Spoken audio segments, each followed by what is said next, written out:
Assalamualaikum warahmatullahi wabarakatuh.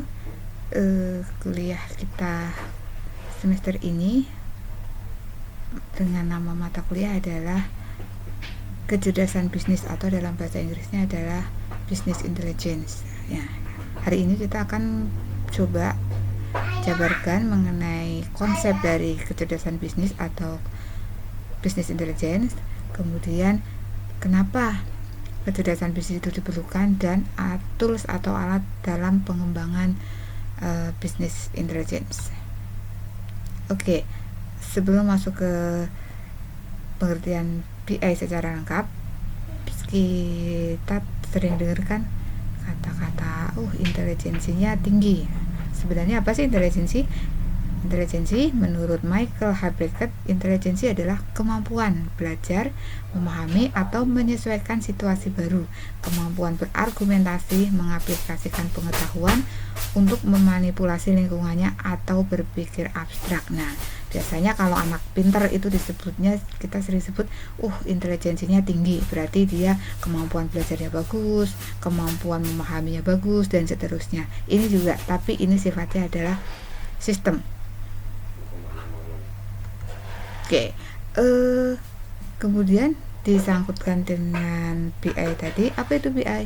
BI secara definisi adalah BI adalah seperangkat konsep, metode, dan proses untuk meningkatkan keputusan bisnis dengan menggunakan berbagai sumber informasi dan mengaplikasikan pengalaman asumsi untuk mengembangkan akurasi pemahaman bisnis secara dinamik. Ribet ya.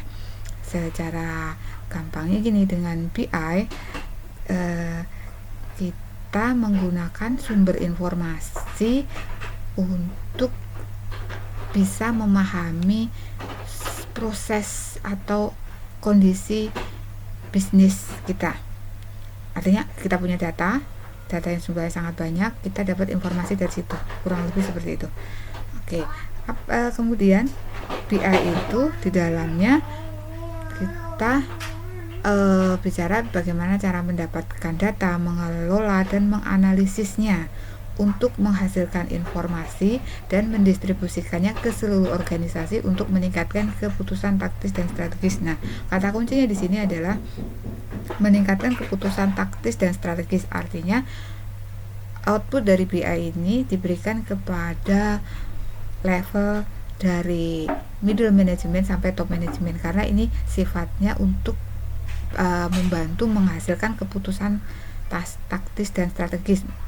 Contohnya apa sih keputusan taktis dan strategis? Misalnya keputusan untuk menutup toko cabang atau gudang cabang, melanjutkan menjual produk tertentu, atau menghentikan penjualan produk tertentu. Nah, itu adalah keputusan taktis, kurang lebih seperti itu. Terus selain itu apa? Business intelligence itu di dalamnya bisa berisi pengetahuan tentang pelanggan Anda, pesaing Anda, mitra bisnis Anda, lingkungan kompetitif Anda, dan operasi internal Anda sendiri, yang memberikan Anda kemampuan untuk membuat keputusan bisnis yang efektif, penting, dan sering strategisnya. Selalu ujungnya adalah mengenai sebuah keputusan bisnis. Berarti ini penting ya, karena masa depan dan keberlangsungan suatu bisnis itu tergantung dari keputusan-keputusan strategis, dan biasanya ini yang membuat adalah dari level dari middle management sampai top management. Kurang lebih seperti itu definisi dari business intelligence. Kan kita lanjutkan dengan pembahasan berikutnya. Terima kasih.